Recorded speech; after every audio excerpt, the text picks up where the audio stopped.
In the tunnel. In the tunnel. In the tunnel. You're listening to In the Tunnel.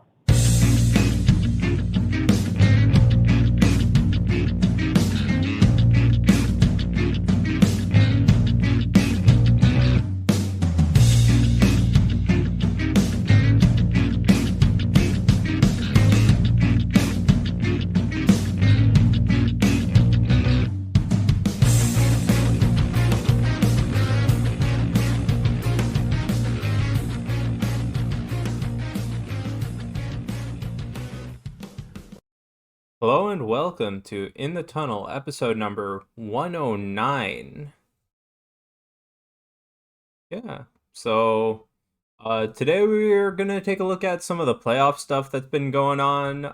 So I think we're just going to kick it off by starting directly with the NBA. Yeah, I think that's probably the best place to start. Um, Partially because of the lunacy that kind of is surrounding the one series that's left, being the Heat and the Celtics. Which I look, I haven't gambled long enough to understand how frequent this is. But the betting landscape versus the reality of what basketball is just completely night and day in this. So we have the Miami Heat who have they're the 8 seed. They had to go through the play-in, which is its own stupid thing to survive and make it into the playoffs. Yep. Took down the number 1 seed Bucks, then took down the Knicks, and now their reward is to play the Celtics, who were a 57 win team over the season. But once they've gotten to the playoffs, I mean, I think they gave up 2 games in a series to the Hawks, which the Hawks Yeah, were not a great team. correct. Um, they gave up, I think, yeah, they gave up games to the Sixers because they needed to come back from down 3-2 to win that series. Um, and at this point, they were down 3-0 to the Heat and now are down 3-2. But the interesting part of this is the NBA is unique in that a 3-0 reverse sweep, or I guess a 4-win reverse sweep, has never happened before. There have been instances where teams have gotten back into it to game 7, but they've But never lost. won. Yeah. Correct. Um, and to be in the hole when you're the favorite and you have home court advantage also doesn't bode well because I guess you want that ultimate home court advantage in a potential game 7, but I think if there's anything that can be learned is that the Miami Heat are just always the same. They have the same play style, Yep. and it's kind of like the New England Patriots with Tom Brady. Is like they played the exact same way for 20 years and it just worked. And the Miami Heat, regardless of who plays for them, regardless of their record, if they make the playoffs, I think this is a learning lesson for any true basketball fan that you can't think that they're going to get swept or that any series is going to be easy. I It's a little mean, also, surprising to like, see. yeah, like, again, the Celtics have been the favorite basically the whole time, even when they were down 3-0 to win games. Yeah. And let me also just take a second to say on the West Coast or Western Conference side that the Nuggets uh came out of their conference, beat the Lakers. Uh I think that was a clean sweep, Yep. and I don't know. I think that one was a little bit less surprising just because yeah, the Lakers are kind of finding their stride a little bit better after the trade deadline, but I don't think that I looked at them as a true threat to anybody.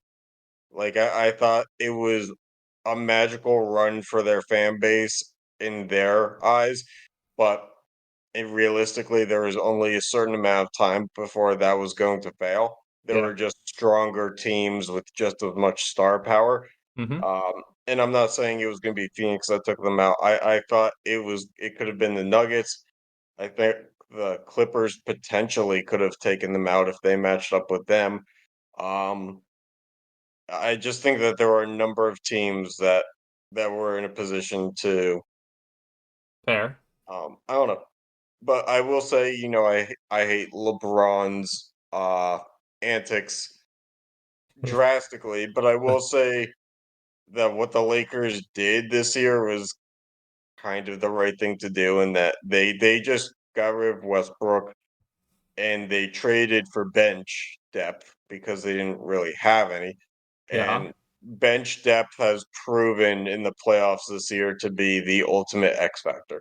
Yeah. Um, I would agree. and the Nuggets have it, for sure. But getting back to the Eastern Conference, um, I don't know. Like if the Celtics were down 3-0 in the series, the foregone conclusion should be the Heat are going to win the series, not if not how, but when. Um, because at this point they ran through three teams.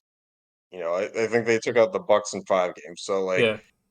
I don't think there's any intimidation factor at this point. No. But yeah, you want to go into the next graphic here. Yeah. So I checked DraftKings today because unfortunately I didn't think to screenshot it in the moment. But like I said, the big thing about this is the amount of people and the amount of data that I guess suggests that the Celtics are going to be the first team to reverse sweep. And Yeah. it doesn't make any sense to me because throughout this whole postseason, if there's one thing that's been true, is that the Celtics have been very inconsistent, especially with their star power. Mm-hmm. Definitely. Whether it's been Jason Tatum, like, has 2 or 3 quarter spurts of just not shooting, if it's Jaylen Brown averaging, or not averaging, but contributing like 12 to 13 points less than his average, Yep. they've made it really hard on themselves to win. And I mean, it's no different than the rest of the NBA when I say teams either win in via blowout or they lose via blowout. But I guess right now we're in a situation where, like I said, I should have gotten the odds earlier. But the belief was after game 5, when the Celtics were down 3-1 still, that they were the betting favorite to win the series. Which would have been the first, which will or would be the first team to reverse sweep in NBA Right. playoffs. And it's like, that's absolutely crazy. And part of me thinks like anybody in their right mind should have put money on the Heat to win the series at that point. Hmm. Because like uh, the data says that's a loss you can live with if it happens. Mm-hmm. Because there's been, I think it's 150 times, Yeah. Fair. that team's gone up 3-0 because they used to do 5 game series in the Yeah. 90s. So to go from up 3-0 to lose 4-3, I think you can put a fair amount of confidence in Mm-hmm. that. And the Celtics were what does the graphic say? Over -500 to win the series Yeah. Minus 500 to win before the it started. series. Yep. And at this point, they're plus 125, what was it? 115. To win the series. And yet if you were to pick a champion of the 3 teams that are alive,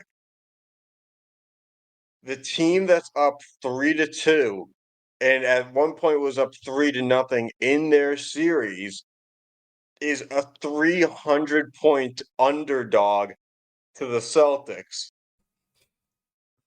Hey, Like what the are you gonna Nuggets, do? yes, are the favorite. I'm not really sure why, because I don't know. Like the Nuggets weren't the favorite the past 2 years, despite having good records and having basically the same team. But um, for this year, I don't understand how you can have the Celtics boosted this much. I don't understand how the Heat have been pretty dominant on their home floor this whole postseason, and how going into tonight, the Celtics are 3-point favorites in Miami. Like, there's a fair amount of I don't understand involved in this, and I'm not really sure where to go with it. Yeah. Yeah, and this is just like unsuccessful comebacks, right? So like 3-0 deficits in pretty late rounds, right? Mhm. And again, there's been no 0-3 comeback so far. Correct. The instances where there has been a relative comeback have been pushed to game seven. Most of the time, it's been the lower seed that has come back, but they're the visiting team in game seven, Yeah. and that's where they've lost. Hmm. Um, the I guess one of the advantages for the Celtics in this respect is they're the favorite, and should they come back, game seven, unlike these other instances, is not a visiting game for them. Hmm. But like, can you really trust that? Yeah, there'll be a home team on a game seven. So that's Mhm. one thing going for them if they do make it to. Yeah. All right. So the other playoffs. Let's look at the NHL. So the NHL is in a similar state, right? We have one team that's known, one team that's not, but we all are pretty sure. Uh, what do you think? How do you think the playoffs have come as a fan outside of any playoff team? I think it's very interesting because, look, with me being a Penguins fan, we were battling the Islanders and the Panthers for that last spot that the Panthers ended up occupying. And Yes. I was very adamant about if it was the Penguins in that last spot, Boston would have dismantled them in a sweep Yes. because they I were would not I playing well. I would They agree. never found the recipe. But if there's, and I think that, like, the Panthers were the only team in the NHL that had a winning record against Boston this It year. was like But even I or think winning. Yeah. once you got to the playoffs, you had every right to throw that out Yeah. because, like, the Boston had been on such a record pace that in the regular season they could afford to lose. Mm-hmm. Um, but the weird thing is, it wasn't that it was easy for the Panthers, but it was that the Panthers against Boston always kind of looked like they were in control. Yeah. Um, and so we know the science backs it up, and I've said it a number of times. Hockey compared to a sport like basketball is way more contingent on luck versus skill. Whereas basketball is the sport that's most contingent on skill. Skill gets you everywhere. In hockey, it really is about, A puck bouncing. yeah, bounces and, miscues. I mean, it's not to So say that's that why, skill doesn't get you places. oh no, absolutely. But because of how playoff hockey works, it's a Mm-hmm. completely different game. Yeah. And that game is centered on defense taking over. And it basically comes down to, in a lot of series, who makes the mistake and not who makes the highlight play. Now, there have been instances with the Florida Panthers where the highlight play has won them a game, Yeah. like it did against Carolina with Kachuk scoring with 5 seconds left. Yeah. But I think it's become less surprising as it's gone on that the Panthers were kind of just settling in. Plus, don't forget they were supposed to be a good team this year. They just kind of They the big flopped pretty trade hard they at the made with beginning. Huberto Yeah. kind of like fucked up the chemistry. Yeah. Um, I think it's more surprising that, and actually, now that I think about it, kind of isn't. Teams with low offensive firepower are, you'd think, are in the best shape to win cups, but the recipe over the past 5 to 7 years, maybe longer, has kind of shown that you're like a lock to get to the second round, but after that, you're kind of like Yeah. risking it. So I don't know. I I mean, think you could just be unlucky and become the Maple Leaves and Lightning series that this year's first round was. yeah, that's true. And look, the Panthers had the advantage of they played against teams with their back against the wall Hmm. for reasons that had nothing to do with the Panthers. The Toronto Maple Leafs will always have the back against the wall of they have all this offense, they have all these stars, and they haven't gotten far. So they will always have that pressure of what can you do because it's a failure unless you go far. The Boston Bruins had the pressure of it's the best season in NHL history, and if they don't win the cup, then it's considered a failure. So none of these things I are mean, I contingent wouldn't on the say that if Panthers. they didn't win the cup, it's a failure. I'm saying that they Well, it was should their have last made it to the realistic ECF. chance. It was their last realistic chance at Yeah, the cup because of Bergeron, yeah. because of But Marchand, I because their definitely do core is think just that getting old. out of the first round, not getting out of the first round is a failure. But I don't Oh think yeah, that winning absolutely. the cup, not winning the cup, is a failure. If they got to the ECF, I would have been like, yeah, they made a pretty good season. Because Yes, at but some point, like I'm thinking by the Eastern Conference Finals, like the record goes out the window. It's just who can play a better seven. it's true. But I think let me backtrack a little bit and say that the expectation was still a pretty deep run. Yeah, Um, I will puck say that puck too. luck is always going to exist, but and you had a good point with that. But I think at the same time, like The the puck luck should not have puck luck should not and did not uh impact that series to make the Panthers win. Like right the full and series. right, and I think what's most surprising is kind of the Panthers are getting stronger as it goes on because they Yes. had Boston in seven, but Yes. I think the Maple Leafs they had in what, five? 5. And then they had the Hurricanes in four. Yeah. Like for the last seed, because we only have in this current format, or I guess the 16 team format, the Nashville Predators to look at as the other 16, quote, 16 seed, Mhm. bottom seed to go this far. Yeah. And they basically were just kings of game seven Mhm. every round. Oh yeah, definitely. So this is a completely different look. And Yeah. it's one that I think is hard to stop. The only thing is now let's flip to the Hurricanes though. Mm. And Another ECF. we'll get to them in a second. But let's touch on the West. So I mean, this series that's currently going on was, mhm, for all intents and purposes, supposed to be a sweep.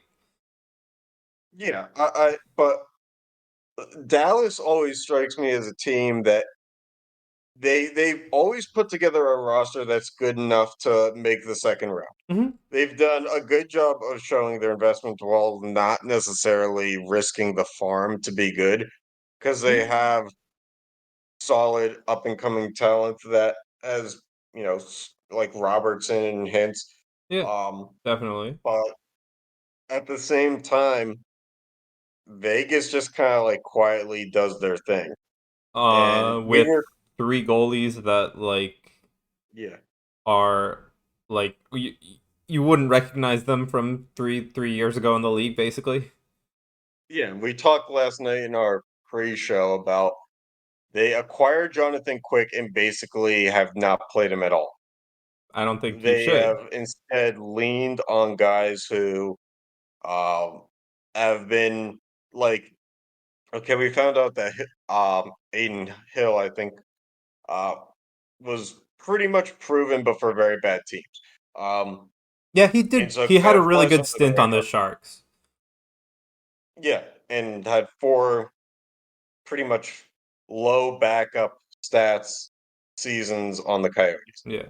which we had a good laugh about. You know, if there were any two teams that you could basically cross off and not give a shit about for the past 5 years, it was basically anywhere that Aiden Hall or Hill was playing was those two teams.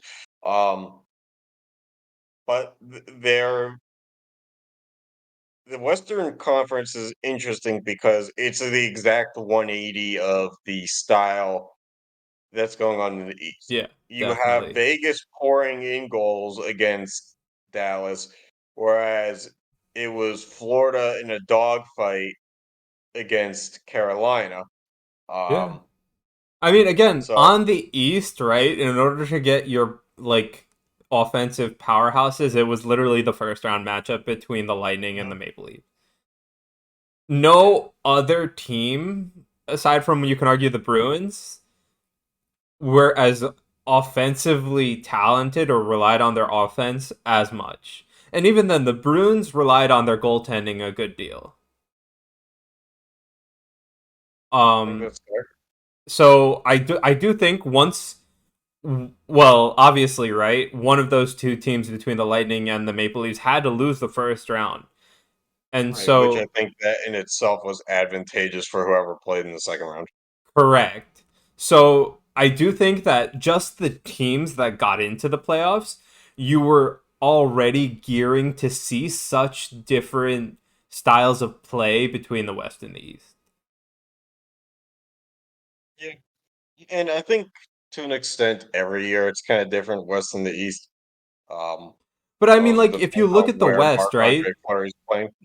If you look at the West, right, you had Vegas, you had Edmonton, you even had the Colorado, who's supposed to be pretty offensively talented. You have Dallas, who's showing up with goals.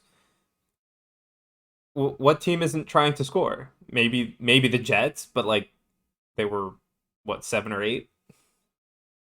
Yeah. I mean, to be fair, the Jets being in the playoffs in itself was kind of an afterthought. Yeah, exactly. Like you had 4 or 5 teams, basically just offensive powerhouses. You couldn't lose all of them in the first round. Hmm. So yeah, I do think that just the teams that made it and their, who they were playing against really defined the styles that you were going to see in each side being so drastically different. So let's go through the three teams that are left between Florida, Vegas, and Dallas. And I think you're saying it's a foregone conclusion that it's going to be Vegas versus I Florida, really think Vegas should have closed it out in 4. And I still do think they should win the series. which for a brief time we did have an opportunity to say that in both the NBA and NHL, the conference finals were both sweeps, but then Miami Heat lost one and then Vegas. Vegas lost one. Yep. But like there was a real chance there because everybody was up 3-0, Yeah. which was absolutely It's crazy. absolutely That ridiculous. that in itself, like I know that we say that there's not a lot of parity at that point in the playoffs, but that's kind of parody in itself Yeah. just to come across that outcome more than once. But Yep. between let's go with your hunch that it's going to be Vegas. So, what are the thoughts for the actual final? I okay, so if I let's not even think it's going to be Vegas, right? I don't care which team from the West wins. I would pick Florida. That's kind of where I'm at too. And I'm actually surprised to hear you say that. I would have thought that you kind of would have maybe leaned a little bit more towards a balance or maybe Vegas, but I I don't mean, know. I think so. My opinion on Vegas right now is the fact that they have 3. I mean, their goaltenders are okay, but there's not really one giving like a amazing showing is a fluke in any other playoff year. right. And as you said last night, in our meeting, decent goaltending really historically doesn't get you very far, Exactly. in the playoffs. And what'll be interesting to find out is how Florida is going to play because of the style in the West. Hmm. Because they had the benefit of in the East, they basically played, with the exception of Toronto, they played two of the three teams that were most defensively game planning. Yeah, but Um, at the same time, right? Like Toronto, they faced a lot of shots. I really do think Boston also some games they faced a lot of shots. Like I, I think that they can handle. Like I think the defense can handle it. right. I think that they can handle it. I think it's just going to be an adjustment Yeah, because yes, definitely. Toronto does it, but like I said But earlier, also, the playoffs are a different animal based on defense. And at what point, if you walk into that highly scoring threat that is Vegas right now, do you have to throw out defense and are you capable of winning while throwing out defense? but also at the same time, like I don't think, regardless of who wins the West, I don't think the game plan that Florida takes is drastically different. So I really do think they could basically be planning on like starting to figure out how they want to play at least the opener of the Stanley Cup Finals, Mhm. regardless And of the team. do you think that there's any disadvantage to the fact that I know that it's only a handful of days, but the fact that Florida finished up their series so Yeah. early, and then the fact that Dallas stayed alive and basically bought themselves an extra 2 or 3 days, that time off means anything? No, I think like I understand that people think playoff like, days off are a problem, but I really do think that there are ways to use that time effectively. Especially like your opponent is one of two teams. Get the similarities of those teams and start prepping it. Like you you have extra time. That doesn't mean people are off the ice. That doesn't mean you stop looking at things. You use the time where and can prepare because the other two teams can't Mhm. effectively. Use the time effectively. Like that is the problem, right? And I really hope they do because they have that time. Basically, getting a sweep gives them extra time. It should be like an incentive. Makes sense. The only thing that I have on that is I think that they're with sports now, because as fans, we see it as anytime there's an off day, there is a reason to believe that these athletes have their head in film or whatever it may be. But A, that's just not how athletes are anymore. No. Like the and B, collective bargaining agreements also kind of have given more balance to life as well as the work in the Right. sense But of the I'm not sport. saying like, go for like a full on practice, right? But, you know, take a morning skate, Yeah. spend maybe like 2 hours looking at like film or something. Yeah, I think it all depends on what they're allowed to do Yeah. because I think that there's, much like the NFL, where you we're in a scenario where in the NFL, regardless of what you do Sunday, regardless of if you shit the bed or not, you basically are guaranteed to not have to practice Monday because of the collective bargaining agreement. Correct. And what I'm interested in knowing is, say there isn't a big turnaround time, or Mm-hmm. say you have a 2 day turnaround time, of that 2 day turnaround, what actually is going on? Because I think there's only so many adjustments that a non-coaching staff member can make Yeah, in that time period. I agree. And I think, you know, uh, Florida has the benefit of game planning that now, but they may not have the benefit of adapting as needed later.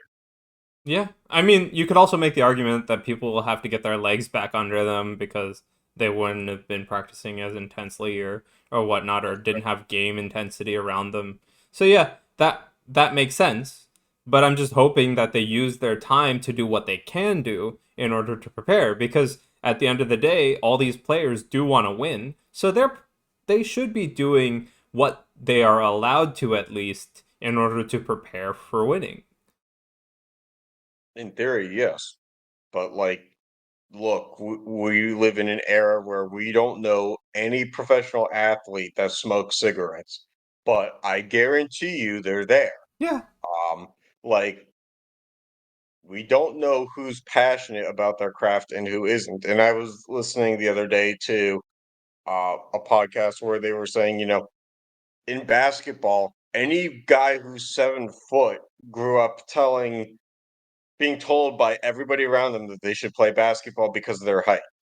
Yeah. And, there may be somebody who's just really good at skating that doesn't actually give a shit about hockey. Yeah. And, so there's a number of different factors, and maybe I'm dying on a hill that, or maybe even caring about something that is not really the point here, but I think that there's just so many different factors that go into it in preparedness that I don't know. I think that coaching staff adjustments at the end of the day are always going to be the biggest thing because coaches who Yeah. fail to adapt But also, are like, always the these scapegoat. rest days are a haven too, because, like, again, there's no game day pressure. They're guaranteed Stanley Cup, so they can, like, take some time to not, be at that intensity and have a realistic outlook at to what your next series will be. Like, just Yeah, I guess it's just for me, it's a long-winded way of saying that once your body and your mind are used to the intensity, the longer that you go without it, because you can only replicate it so much in non-contact, kind of practices, that once that intensity picks back up again, if you're not ready for it, it can hit you harder. yeah, but that's all you. There's not, like, we can sit here debating that all day, but you're not going to know how it's going to affect them until it happens. True. I just think that there's something to the team that wins a game seven and has a 3-day turnaround to I the next mean, series is I probably the better bet for game one of the next I series. don't know, because, like, it's also, it depends on how tough that game 7 is. It depends on a lot of factors, right? Like, you Well, they in can just be hockey, too I think tired. Like, they could just not have true, recovered enough, right? Like, there is so many other factors. true, but in hockey, we also know that game seven is the ultimate defensive grind. Like Yeah. it's a different level Yeah, no, of I agree. and But yeah. yeah. Anyway, All right. let's So yeah, where do we go from here for Carolina? Because they became a feel good story in I want to say 2018, 2019, or whatever the year the storm surge was, uh the celebration. It was either 18, 19, or 20. I think I want I to think say it's it was 18-19. 19. Okay. So let's occupy this conversation under that assumption. They have gone through a defensive first style for these past few years, and rightfully so, because I think at the time their core was like uh Slavin and some of these other young guys that were mainly defensemen. Yep, And then they added Svechnikov and some other pieces later on. But correct. as they added offense, they didn't really change the game style. And the one glaring thing that they really have been passionate about is they'll upgrade anywhere except for between the pipes because Yeah. they said do with James Reimer and then they said do with Freddie Anderson. And look, Freddie Anderson at a time because of where he was in Toronto was deemed to be a good goaltender because the offense around him basically put Now, him in position to get wins. but I mean, also, I like we spend so much time talking, right? Like, decent goaltending doesn't win you a cup. But I will also put it on the other side and say, like, star Maybe goal goaltending scoring also doesn't win you a cup. doesn't do. Yeah, you're right. It's a marginal difference. Now that being said, in James Reimer and Freddie Anderson, you do have enough evidence from prior playoff series to understand that the regular season's a different animal for them. And Yes. it's not Marc-Andre Fleury bad where it's like, 20% difference, but it's enough of a difference to lose some games where it's Yeah. basically like these guys are top 15 goaltenders in the regular season. Well, not James Reimer. Let me make something very clear. Definitely not James Reimer. Because any goaltender that flopped in Detroit should not be playing in the NHL past that, and yet James Reimer did. Um, and but Frederick Anderson was a very respectable goaltender. But one of his reasons why he's not still in Toronto is because in the There's a playoffs he was a shell multitude of of himself. reasons why he's not still Right. in Well, Toronto. money too, but yeah, like yeah, like Frederick Anderson has collapsed just as many series as any other goaltender that was supposed to win the big ones for a highly prolific team. But uh, I think we're at a point now where we have to say you got to upgrade somewhere if you're the Hurricanes, or you have to tear it down Yes. because regular season doesn't mean anything anymore. I Mm-hmm. understand North Carolina is a smaller market for hockey and that having playoff team Okay, I will hockey say is good in itself, the good for the game. Good. I will say that whatever they're doing, sorry, there was a bunch of noise in my background. But I will say whatever they're doing is drawing fans though. Well, they're on NC State's campus. They should be drawing fans. No, like it's sold out every game. Like I'm not It like cuz should be. They're on a no, but college if campus. you look, right? That does not like even if you're on a college campus, does that mean you'll get close to sellout on a freaking Tuesday night? Well, you should when you literally can Let's walk to look the at football Arizona and then facility. tell me the same thing. What? Look at Arizona and tell me the same thing. Arizona is selling out. Arizona is selling out in that Arizona State arena. The difference is the Hurricanes play in an arena that is slightly smaller than the normal NBA arena. Like it's a small basketball sized arena. It can probably hold and let's look it up. What's the seating capacity for PNC Arena? So let's see what it brings back. What's the point of series when this is okay? There's 18,000 seats. Yeah, selling For, that 18,000 on a Tuesday is something. okay, but we're saying, well, look at Arizona. They have three more than 1/3 of the seats available, like less available. Yeah, Like we're talking about Arizona has 5,000 for a sellout. yeah, Yeah, they couldn't sell out when they were in Phoenix, whatever. Like we kind of knew that that was happening, and we at this point know that the deal's fallen through, and the Coyotes are pretty much a lock to be somewhere else, which we yep. probably should have put in this episode, but didn't. Um, but that being said, like the football practice facility is the bigger building in that parking lot. Yeah. Like having But I gone mean, to a Penguins game it's there, a like it's a thing. Like college the students should be point is selling that that out. okay, but hold on. The point is whatever they're doing, as long as they maintain their 99%, they basically had a 99% attendance average the entire season. Yes, makes sense. No, like you look at other teams in other areas like Columbus, you look at New Jersey, New Jersey didn't even get close. You look at Even Well, that's Newark. Like, but we're both from New Jersey. We know that Newark isn't a place you go to at night. even New York, the Islanders at least didn't like they Carolina still beat them in attendance percentage. Okay, I mean, yeah, but you would think that the Islanders stadium being as new as it is should draw more than that. Like, not So 99% much, but like the fact that they're basically on the LIRR, or not LIRR, but they're on a train stop yeah. to walk to the arena. Like, there's no real excuse at that point. Um, So but the point is that like that shows a lot. Like regardless of like TV or whatever, right? They're still getting their fans to show up to basically every game. And yes, you can make the argument they're on a freaking college campus, but whatever. We have teams playing oh, in 10,000 person arenas, okay? Like let's be honest.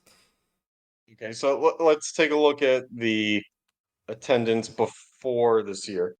So, It was pretty high. well, they're on a 2,000 seat upgrade this year in terms of attendance. Before that, they crossed out 2020, 21, obviously. Yeah. In 2018-19, they had 14,000. Yeah. And So but I then, mean, you can't say that whatever they're doing is drawing more fans.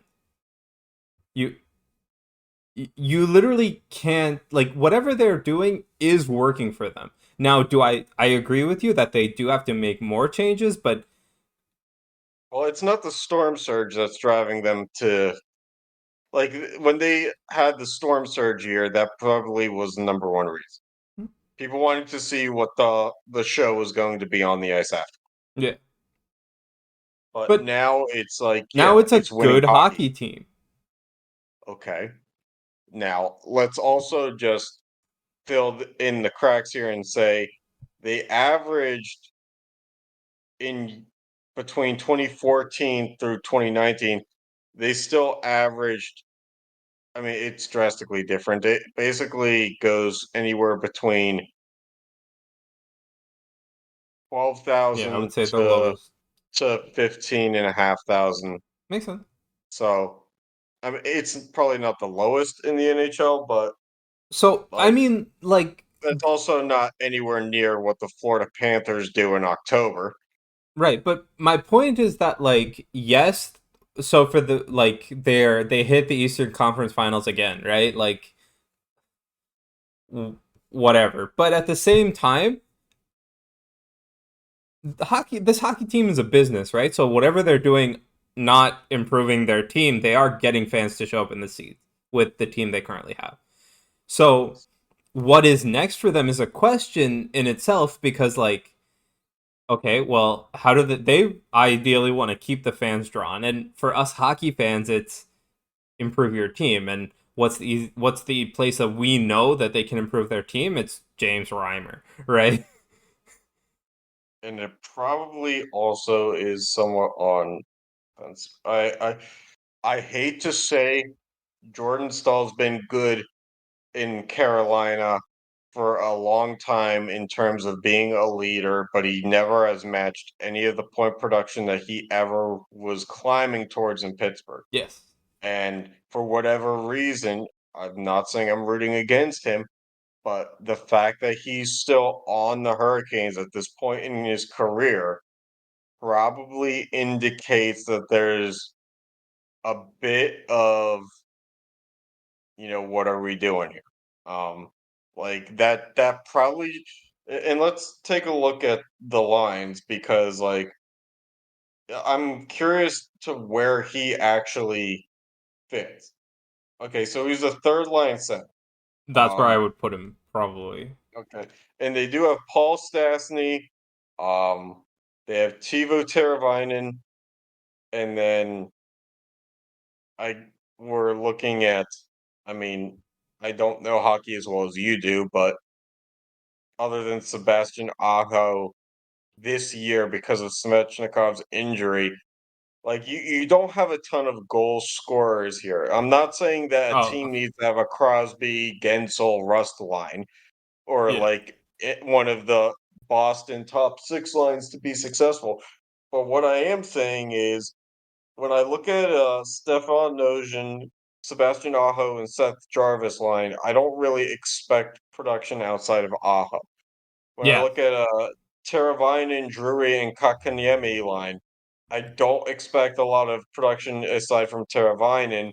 I mean, Um, ideally, you should include that you should expect some production from Kakaniemi, yes, but I but do agree with you. he's kind of flopped in his career to an extent.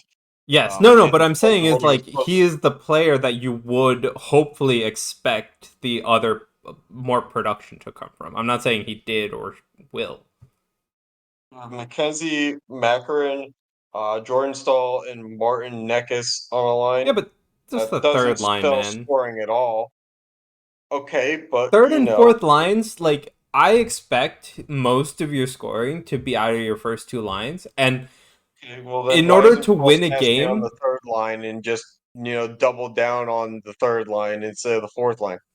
Is Paul Stastny not good enough to score at this point in his career? no, but what I'm saying is most of your production, I, in the way that hockey works, most of your production is coming out of your top two lines. Now, the way you win games is by having your third or fourth line contribute a goal here or there. But is it Absolutely. saying that your scoring is coming from them? Then, unless your first two lines are overperforming, I think your line structure is ridiculously wrong. And look, I'll say this. Brent Burns probably played just as well as he has most of the year versus any other year in his career, despite the fact he's in his mid late 30s. But their defensive pairings also include Jacob Slavin, Brady Shea, and Shane Gossip pair, which is pretty deep for defensive pairs. Yeah. Only you had the power in the offense like you do the power in the defense. But you I gotta say understand if that. it's the game plan style. I just don't understand I why mean, you I wouldn't think supplement. they played their style very well, and they were a more defensively oriented team, even on like their forwards. Okay, but how is it any different than what the Islanders did with Barry Trotz? The Islanders, I'm pretty sure the island like average age of somebody on the Islanders was like 35, Okay. and that's a So major what we're difference. saying then is it's just as not acceptable because Carolina's guys are younger and should have the wheels to be able to do it. No, what I'm saying is I think defensive style play is fine, but I think that the I'm not Islanders talking about the failed. defense. Hmm? I'm not talking the defensive style. What I'm saying is if the Islanders and the Hurricanes play pretty much the same style, and the Islanders got to the conference finals before they lost under Barry Trotz at one point in the past 5 years, and Rob Brindamore decides, okay, we're going to play pretty much the same style, and they're going to get to the Eastern Conference finals before they lose, and then they're not going to get back, then at what point, because But Barry Trotz got fired from the Islanders, at what point do you have to make a change? the point is that like I don't think so, but you're still implying the style is wrong, and I don't No, I'm think. implying that the style needs to be complemented more. You need to supplement your weaknesses. And what allowed the Islanders to make their run was not goal scoring. We'll admit that. But what it was is, like, as you said, superb stardom goaltending doesn't mean shit either. But you can't look at what happened with Robin Leonard and now with Sorokin Yeah, and say that's the same. no, no, I agree, but like the point is that like they can like if they got had better goaltending, not star goaltending, no need for like Shesterkin or like a new Carey Price or whatever, right? Right. But yes, I agree. But I don't think you have to fix both of those things. Take your like it's hard enough to get those pieces. So do I think they should fix something? I really think they should focus on getting one of those pieces, but in the offseason, the NHL offseason is still a thing, right? Like it's hard to get pieces you want because you're going to overpay. And Especially in goaltending. Yeah. Like So there's just I so many of it do available. understand why it failed. We know, right?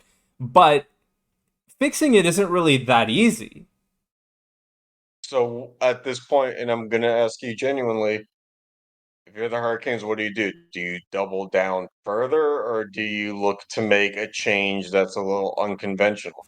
Because knowing that the goaltender free agent market has produced kind of mixed bag, because both these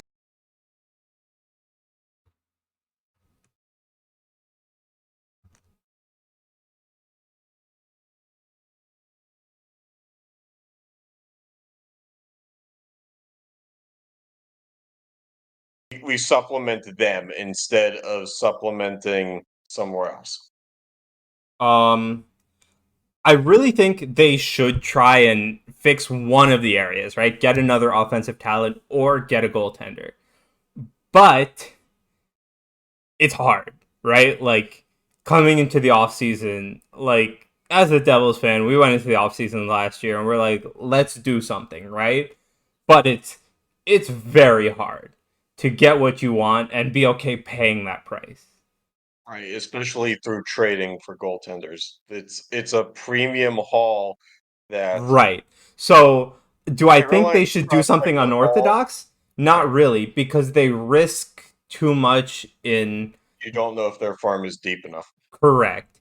But at the same All their time, like, talent's here. I do think that they should have the capital to make a move for a better goaltender or somebody to help on offense. It's going to be an overpay. The front office is not going to like it, but I do think they should do it. But dealing with both of those things, I don't think that's going to happen. It's weird because I think, like, looking back for them when they made the trade with Florida to bring in I can't remember his name. He's with the Rangers now. Um he was a winger, mid ironically from Pittsburgh. What's his name? Anyway, when they made the trade for that guy, I wonder how much of the assets they gave up that they would have rather had now because I that dude walked. don't know, but I still think they have the capital to do it. Right? That's the thing. All right. Anyway, on to let's talk about the Bruins. Right? Where are they? Well, this one's um a little bit harder to answer because of age is the factor on this one. That team I think is it's gonna look so different next year. I agree. And I think that I'd be more confident in saying that they should probably tear it down, which is a wild thing to say after they had the historic season that they did. Mm-hmm. And they do have Taylor Hall because they basically worked some magic to get him at the trade deadline a few years ago and then just locked him up. But David Krejci came back from Europe and he has been productive, but I think at this point that's probably out the window for Bergeron is long term gone. sustainable. Um, Marchand yeah. is probably on his way out soon. Hmm. So your young guys are gonna have to step it up, right? You still have Right. Pasta, McAvoy. Who was this guy on the Panthers? I swear I'm gonna figure this out. The Panthers or the Rangers? Hurricanes. Vincent Trocheck, that's Uh, who it was. Trocheck? Trocheck was on the When Hurricane? yeah, I thought he was traded from the Panthers to the Hurricanes, and that was a big deal at the time. Trocheck. Oh, okay, whatever. And I wonder when he left. But anyway, getting back to Boston, Yes. Omar has was a bright spot, but let's take a look at what his contract is like because I'm willing to bet he doesn't have a long term deal. No, I don't think Um, either of oh, them are he pretty does. long term. He has a deal, and he's covered for the next 2 years. I guess the foresight of the Bruins signing him for a 4-year, $20 million deal before 2021-22 really paid off, especially Yeah, but considering that's they a paid 2 years. $5 million to who they thought was going to be the backup. Yeah, but that's a lot of money for a backup still. Correct, but they thought Swayman was going to be the number one this year, right? Don't remember. I mean, both of them played well, so I have no idea. Well, Swayman was filming all the commercials, so Hmm. like for national. But I think it's asking a lot of Allmark to stay the same as what he But had been. but also like, what is Swayman's contracts looking like? Let's see if I can find that out.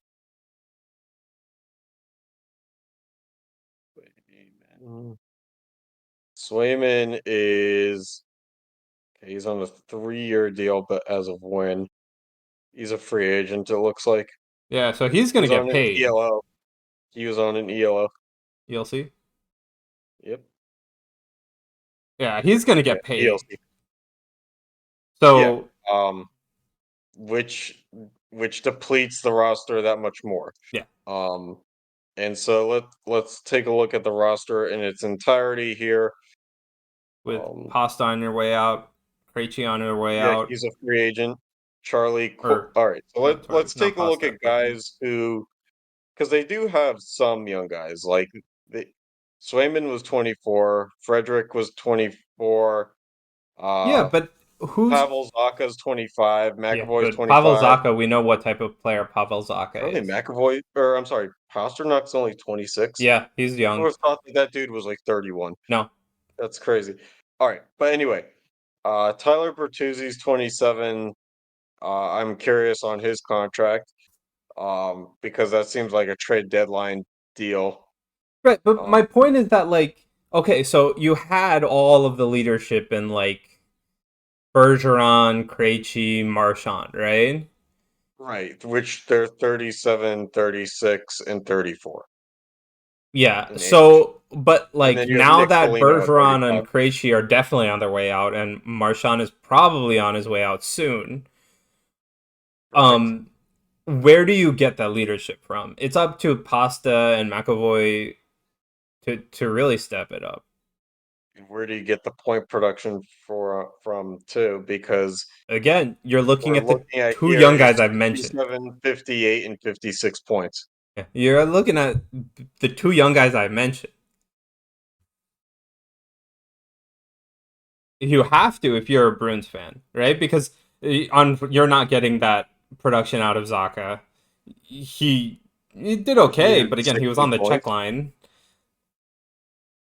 Yeah, so let's see who's locked up past this year, if Zaka's I can even locked. find that. Allmark Yeah. is Pasta, I think. McAvoy, I think. So here's the interesting thing. Marchand is under contract for next year. Yes, yeah, yeah. I think he's DeBrus, not leaving this year. I don't think.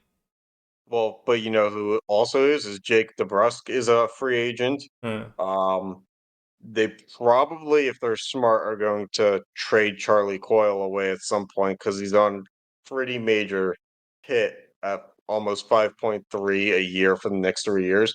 okay. He's kind of proven that he's not the player he once was. Um, No, but so the question I want to ask is, okay, how do they fill the gap of at least Krejci and Bergeron?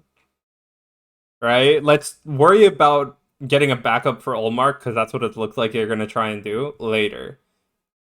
Actually, no, you have Swayman is an RFA, but still, you're probably not gonna give him the contract he wants, so it's probably gonna go to arbitration, and you're still gonna pay him too much for a 1 year deal or something. and what's the NHL salary cap? Because 84. yeah, 83.4 million. I think next year it'll go So up by 1 they million. have, okay, so let's call it 84.5 million. So next year, and keep in mind, on the NHL roster of this year, uh, and this may actually go into one or two AHL players, they have 10 million in cap space, Mm-hmm. or 10.5 million in cap space. They have 14 players under contract. Yep.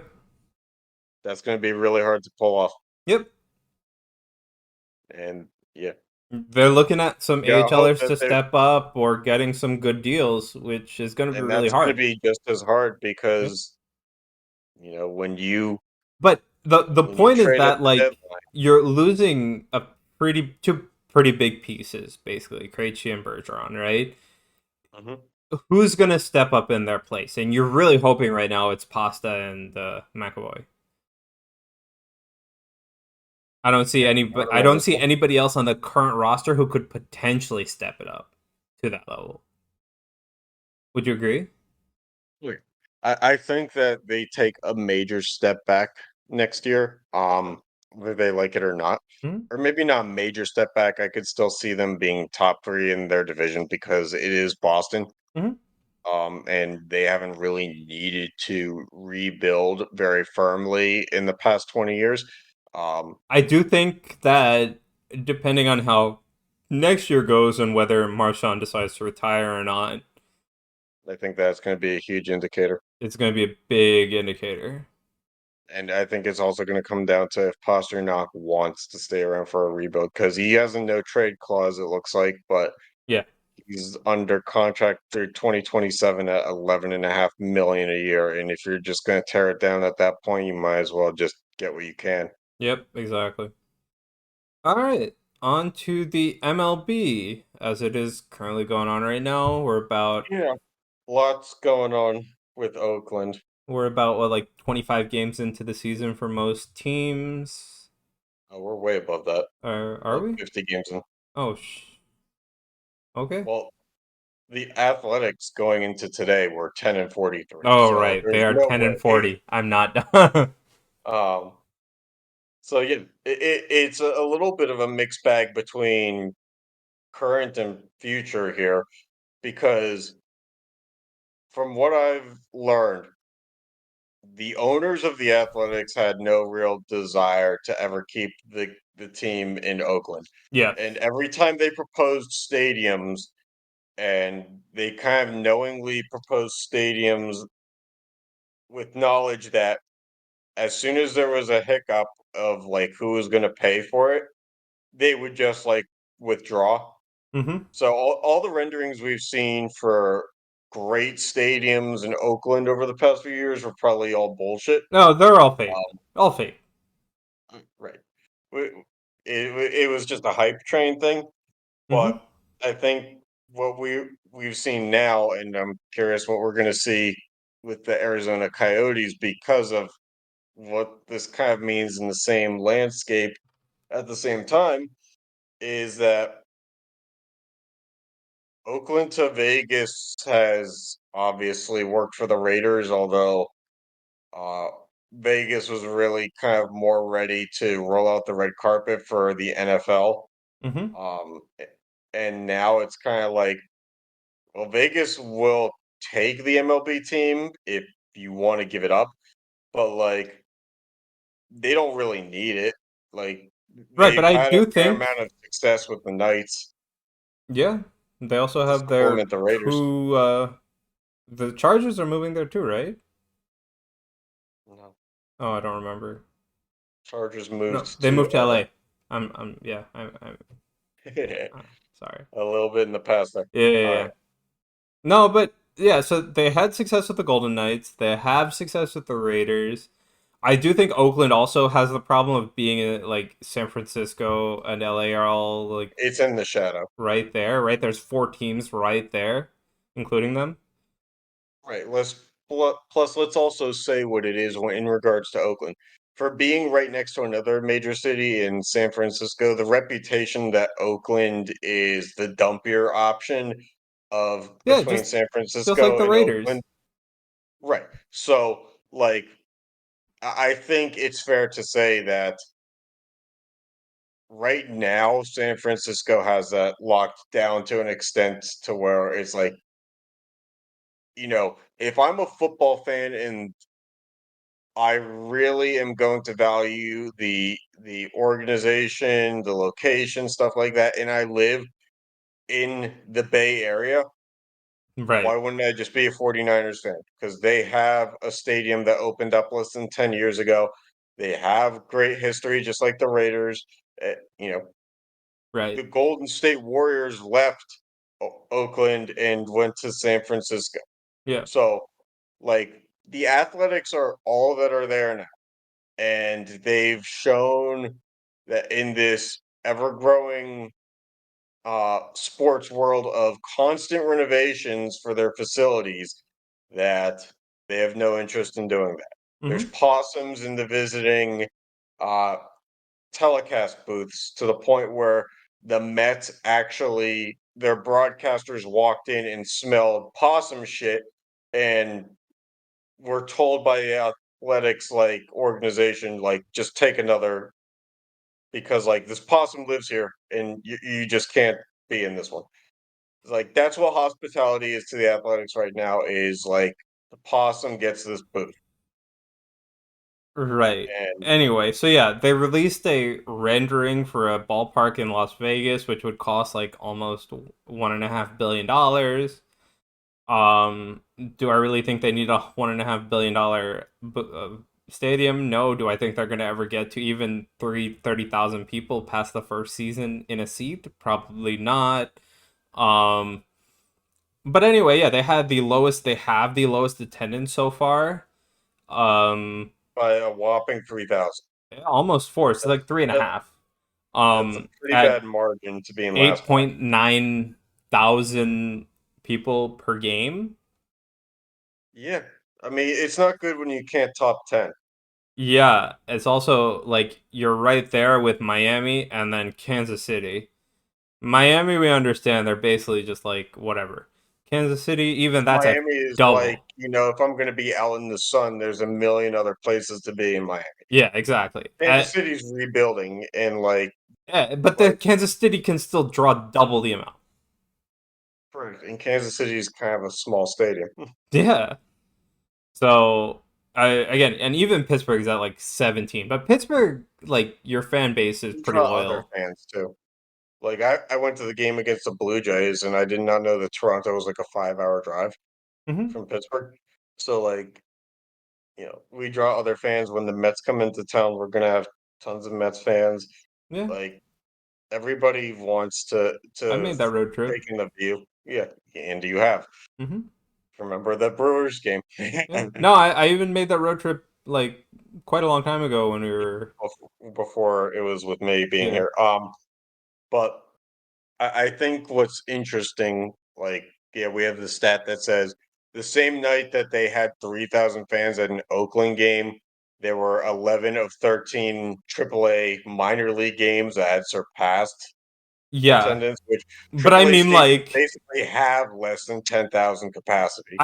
we can fill like in New Jersey, we can fill a Somerset's Patriots games without trying to more fans than. And that stadium is basically in the middle of nowhere. Yeah, Like, the biggest attraction next to it is like a Bed Bath and it's a Beyond. Chuck E. Um, Cheese like 10 minutes down the road. but they do have the Costco. They do have the Yeah, Costco, and that now is a big thing. yeah, Um, how quickly that changed. But getting back to it, I think it's obvious that the athletics owners of an ownership group are making moves to say the money is not ever going to be here, so why would we try for it to be here? And I right. think But regardless of what money there is in Vegas, because like when I looked at the renderings and I see the renderings are this ballpark is literally in the shadow of the MGM Grand, like a block away. yeah, The first thing I that comes to my head is the MGM Grand can't possibly have that much real estate next to it. Like, there's no way that this stadium is going to finalize itself in the way that the renderings do. probably. Like, There's they'll no fill a way that 30,000 they will. arena. Okay, my counter to this is I just ignore the rendering until I see a better budgeted stadium because I don't think like the owners don't want to pay 1.5 billion dollars. The city definitely don't want to pay 1.5 billion dollars. Right, but if we're talking about the hypothetical, will they sell 20,000 seats? If they're on the Vegas Strip, I don't see them not, Yeah, yeah, yeah. because like the Vegas Strip is just that good of a location, and But As then, big like, as it gambling is in devolves from a Vegas, you baseball have to have game to a something else. show. I'm sorry? But if they go anywhere close to the Vegas Strip, they are no longer playing baseball. They're having a show on a baseball field. Right, but because of how big gambling is in Vegas, it is it Dude, becomes a great alternative. yeah, fair. I mean, I agree, but I still You don't think lose that this is realistic. 1,200 at the blackjack table, and you say, you know what, I'm just going to take in an athletics game. Like, that's a fair way to get yourself to stop gambling for 3 hours. Yeah, but then you're probably gambling on the athletics game because they're probably going to lose anyway. No, So, you're not. Have you seen how bad they Anyway, yeah. Anyway, um, like again, growing up, I was really big into the athletics, so it's kind of sad to see them like trying to move. But I understand. I think that for them, it's probably overdue. They're Yeah, definitely. like, I say the possum thing, but like, it's been well known the sewage stuff. It's been well known that they're not really renovating or upgrading anything in that ballpark. And it's been that way for like 10 Yeah, years now. So, in some ways, if they weren't going to do anything about it, they've probably overstayed their welcome. yeah, definitely. No, So, no, I like again, it totally makes sense. It's just like I've been like I used to go to it's a a lot of little Oakland sad. games as It's a kid, probably so right. It's a little sad. It wouldn't be like if the Buffalo Bills like left Buffalo and the fan base was huge and it like ripped them yeah. apart. No, this fan It's a base is little bit pretty different. small, so It's a little small, and it's probably easier to just be like, you know what, San Francisco was there the whole time. yep. Plus, at this point, they're so bad that like I'm sure young fans would just rather be Giants fans anyway. Fair. Yeah. All right. Well, you got anything to round out the episode with, or we good? No, no, I think I'm okay. We probably could have touched on the Coyotes thing, with them not getting approved again. I think Nah. it sounds like they're all but gone from Arizona. Yeah, we'll see. But yeah, we can touch on that in the off-season talk. So Sounds good. thanks for tuning in, and we'll catch you next time.